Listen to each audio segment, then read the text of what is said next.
Imagine this, a world where the past is just a forgotten dream, a distant memory buried under the weight of time. What if all the ancient statues, the marble ruins, and the intricate mosaics were nothing more than dusty relics, meaningless to our modern lives? It's a thought that might make you shudder, but it's exactly what the world faced before a few passionate individuals decided to dig into the dead past and bring it back to life. This is the story of how a few brave souls, from Petrarch to Winckelmann and Schliemann, transformed the relics of antiquity into the vibrant, living history we know today. In the 14th century, the world was a place where the daily lives of pagans were almost entirely forgotten. People had little interest in the ancient Romans, beyond their myths and legends. Even the greatest artists of the time, like those who painted medieval scenes, often depicted Roman soldiers in the armor of their own era. It was as if the past had no distinct identity, no separate life of its own. But this began to change, and it all started with a single man, Petrarch. Petrarch, a scholar and poet, was one of the first to notice that the clothing and customs of the ancient world were different from those of his own time. He used these differences to explain puzzling passages in ancient texts, like the Iliad. For example, he noticed that the way the Greeks dressed was different from the clothing of his own time, and this helped him understand the text better. Petrarch's interest in these changes was the beginning of a new way of thinking about the past. As time went on, more and more people began to notice these differences. Mantegna, an artist who lived from 1431 to 1506, tried to paint the cult of Cybele, an ancient goddess, in its authentic setting. This was a significant step, because it showed that artists were starting to care about historical accuracy. Giulio da Fabriano, in his book, The Errors of Painters, 1564, urged artists to be mindful of the time and place they were depicting. He pointed out that painting St. Jerome in a red hat like the cardinals of his own time was a mistake because St. Jerome didn't wear such a hat. This kind of attention to detail was a sign that people were becoming more interested in the historical accuracy of their art. Marble relics, statues, and the remains of public buildings were still visible and touchable. These physical remnants of the past were important because they made history visible to the unlettered, populous people who couldn't read or write. Alberti, a Renaissance scholar, wrote about these relics in vernacular Italian so that even those who couldn't read Latin could understand them. He believed that these relics could help people see and understand the past, making history a tangible part of their lives. The Acropolis in Athens, the Parthenon, the Roman Forum, the Colosseum, the pyramids, and the temples of Karnak were not just ancient ruins. They were stage sets for the living drama of the past. These sites would become places where people could actually see and experience history, even if they couldn't read about it. This transformation was driven by a growing sense of history and a desire to understand the past. The pioneers of Roman archaeology came from many different backgrounds. Petrarch, for example, was a scholar who condemned those who were dismantling ancient monuments as heirs of the Goths and Vandals. Cyriacus of Ancona, a traveling merchant, was fascinated by the magic of archaeology. He sketched monuments and copied inscriptions in southern Italy, Greece, and the eastern Mediterranean. He believed that through his art, he could bring the names of ancient cities back into the light. Poggio Bracciolini, another scholar, used his surveys of Roman ruins to write about the changing fortunes of the city. These early explorers laid the groundwork for a deeper understanding of the past.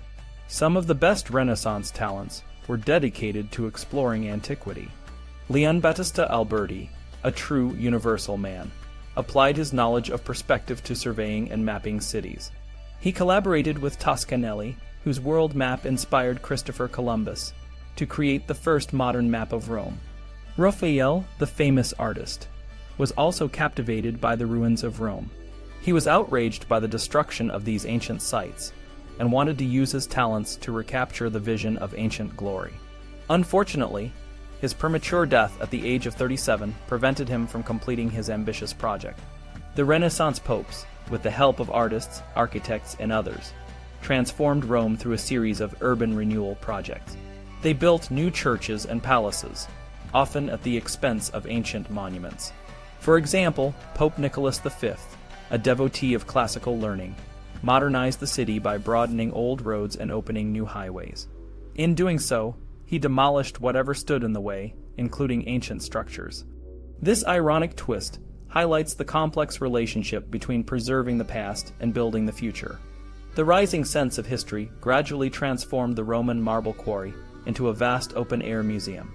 This transformation allowed the unlearned touring public to discover the past. In 18th century England, the word classical came to mean specifically a product of ancient Greece or Rome. The Roman column became a symbol of architectural elegance, and classical antiquity became a standard of beauty across Europe. The prophet and founding hero of modern archaeology was Johann Joachim Winckelmann. Born to a poor shoemaker in Prussia, Winckelmann developed a passion for Greek art at a young age. His journey to become a renowned scholar was marked by both struggle and serendipity. He studied with scholars who were more interested in Greek for its religious texts, but Winckelmann's love for the beauty of Greek art set him apart. Winckelmann's path to fame was not easy. He spent much of his life seeking patronage from the rich and powerful. He worked as a tutor, a librarian, and a librarian companion to Cardinal Alberti. Despite these challenges, his passion for Greek art never wavered. In 1755, he published Thoughts on the Imitation of Greek Works of Art in Painting and Sculpture, which criticized the imitative classicism of his time and called for a return to the original works of the Greeks. Winckelmann's most significant work, History of Ancient Art, published in 1764, was a groundbreaking text that traced the development of art from its origins to its decline. He argued that beauty was highly esteemed by the Greeks, and that their art was characterized by noble simplicity and serene greatness.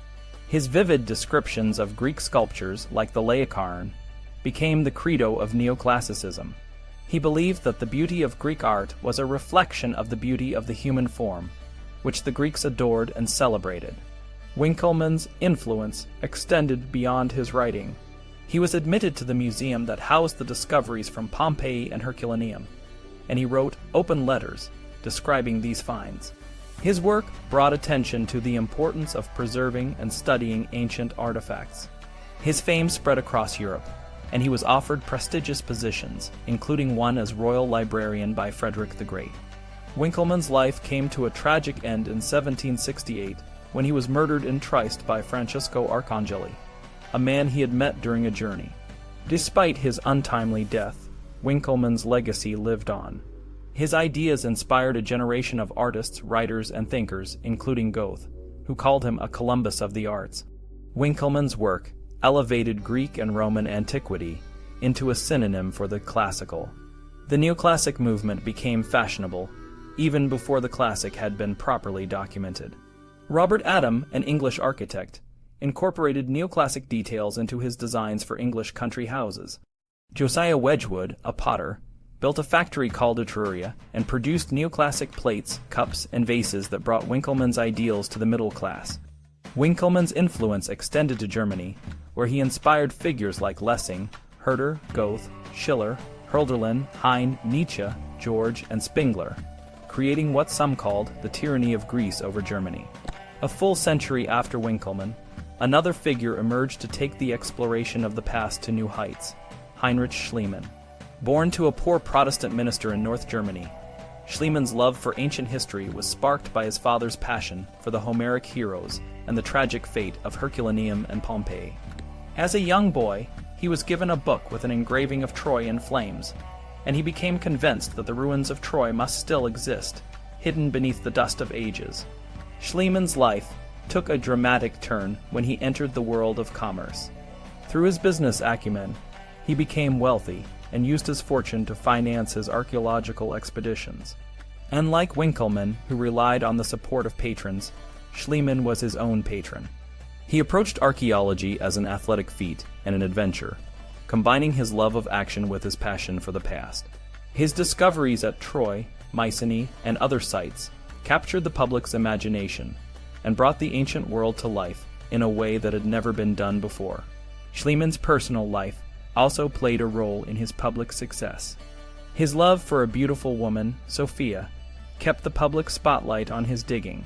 He often wrote about his discoveries in vivid, engaging letters, which were published and read by a news-hungry public.